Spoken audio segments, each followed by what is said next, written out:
পলাশের ঘোড়াশালে ট্রেনে কাটা পড়ে যুবদল নেতার মৃত্যু। নরসিংদীর পলাশ উপজেলার ঘোড়াশালে ট্রেনে কাটা পড়ে নওয়াব মিয়া নামে এক যুবদলের নেতার মৃত্যু হয়েছে। মঙ্গলবার বিকেলে ঘোড়াশালের পৌর এলাকার চামড়াবো গ্রামে রেল ক্রসিং এলাকায় এই দুর্ঘটনা ঘটে। নিহত নওয়াব মিয়া মেহেরপাড়া ইউনিয়ন দক্ষিণ চোয়া গ্রামের তারা মিয়ার ছেলে। সে মেহেরপাড়া ইউনিয়ন যুবদলের সাংগঠনিক সম্পাদক।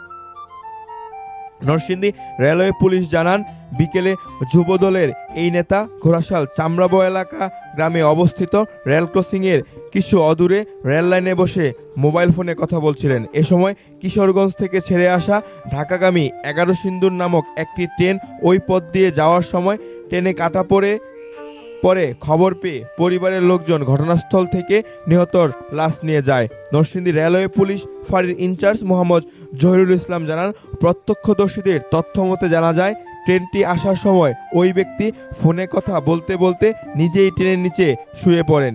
এতে ঘটনাস্থলেই ট্রেনে কাটা পড়ে তার মৃত্যু হয়। তবে কী কারণে এই ঘটনা ঘটেছে তা তদন্তর পর জানা যাবে।